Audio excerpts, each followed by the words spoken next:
Women are the kind of people that people come out of.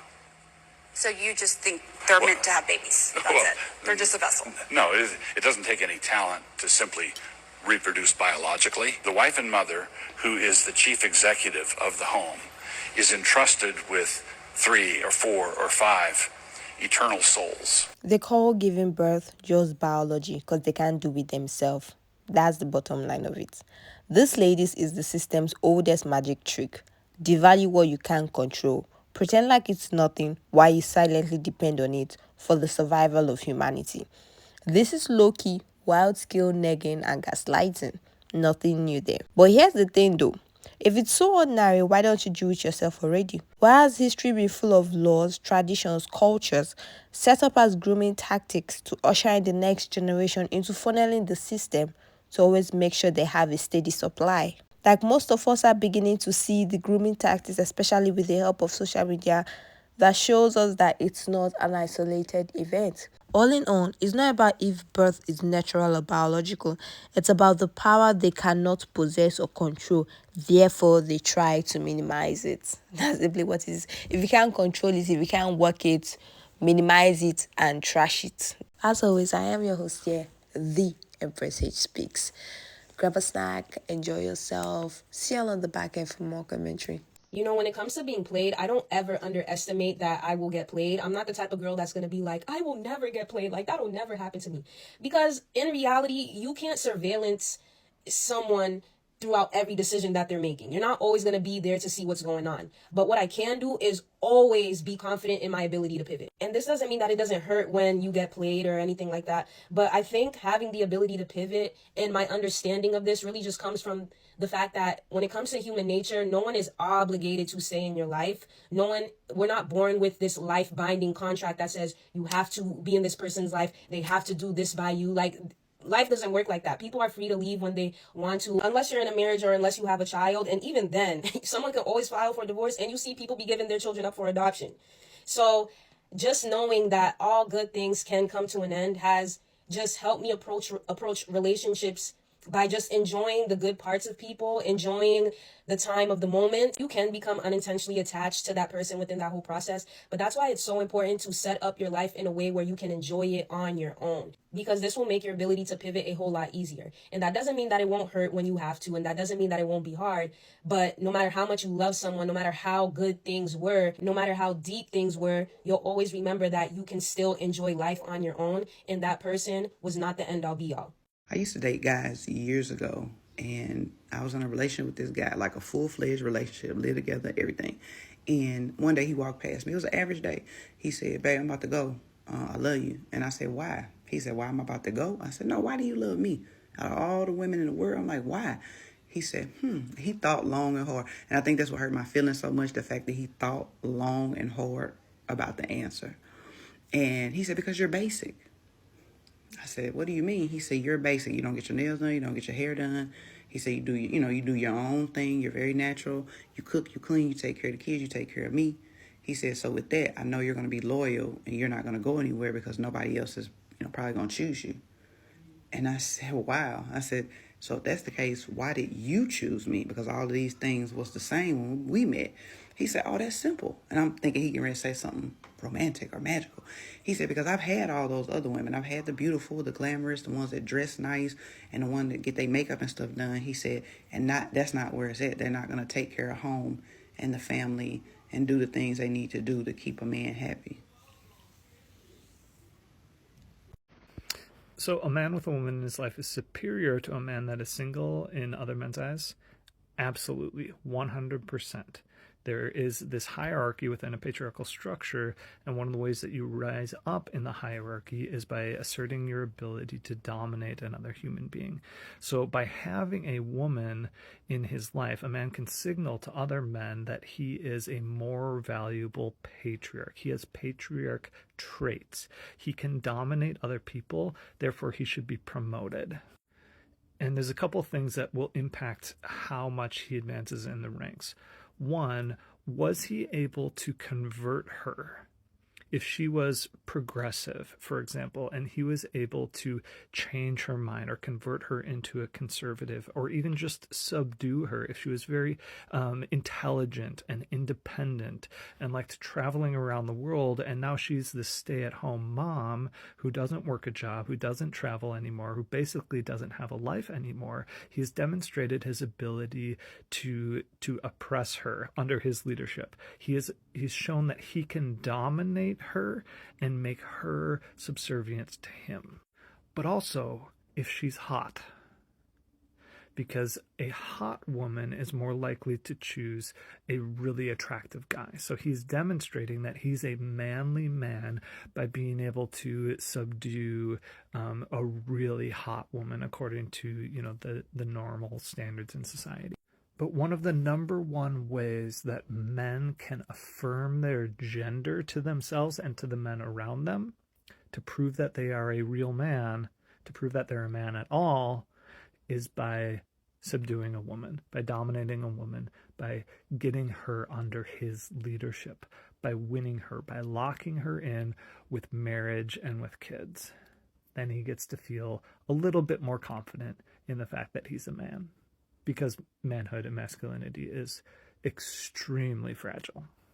What's so interesting about the label westernized, because I hear it in real life and I hear it thrown around in my comment section so often, that when they call you westernized, what they're really trying to say is that you're basically showcasing a shocking absence of control. Because in most societies, especially patriarchal societies, culture is really just what happens to women. It's like the visible, controllable, symbolic part of a society. Because of the patriarchy, women are then made into symbols of a group's value. I know that to be true, because ask yourself, do you ever see men being called westernized by the way they dress, with the way they talk? It's not a very common thing. This is literally because men are allowed to be individuals. They're allowed to move and adapt and change. Women can't do the same thing because women are forced to be representations of the group itself. That's why a good woman reflects a good culture. A modest woman reflects a modest culture. A loyal daughter reflects a very strong family. What a woman says and does and wears is evidence of whether a culture is intact or not.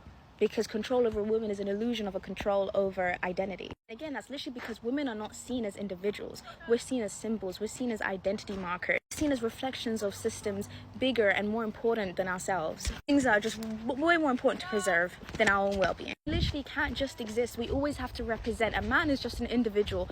A woman is always a daughter of someone, a sister of someone, a niece to someone, a wife to someone, a mother to someone. To carry values, we have to protect shame, we have to be an image of pride, we have to be this and this and this and that. We can't just be a human. Every action a woman takes is not just her own. She's like some sort of signal to a big community. Why acknowledge a woman's selfhood and her own being? Where's the power in that? This also comes down to like honor culture and shame culture. Because honor culture is all about how well you can control your women. Because you know how honor culture says that a woman's sexuality, her modesty, her obedience is the family's currency. It's their pride. That's why they think virginity and modest clothing are literally not just personal choices, but like moral necessities. Shame culture arises from trying to control honor culture. It's all connected, and it all goes back to not seeing as women as people. You consider westernized as really just the absence of control. She dresses how she wants, no male guardianship. She lives alone, there's no surveillance. She dates who she wants, there's no weird marriage market shit going on. She speaks up for herself, she's not subscribed to this weird idea of obedience. She exists for herself, that means she doesn't exist for honor culture. Of course, you wouldn't like women being westernized. Your idea of westernized is literally just an absence of control.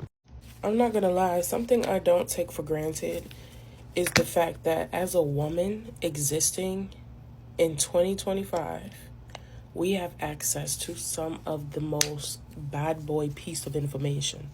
Like, I was just sitting down, taking my notes, like, mid-research, and I'm like, the fact that we can actualize, the fact that we've been, first of all, introduced to locker room talk by men.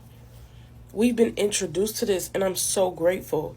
Had we never had a Kevin Samuels, had we never had men who actually were inspired by the likeness of him, we would have never known how they viewed us. We would have never known how they really thought. And we would have continued in this fantasy that we were given and programmed to believe in. We would have never, bro. I am truly so grateful to be able to learn what misogyny is, to learn what patriarchy is, to learn the system of programming, to learn the nature of men. I'm so grateful because this has given me a knowledge and awareness that I did not have when I was extremely deeply naive and green as hell.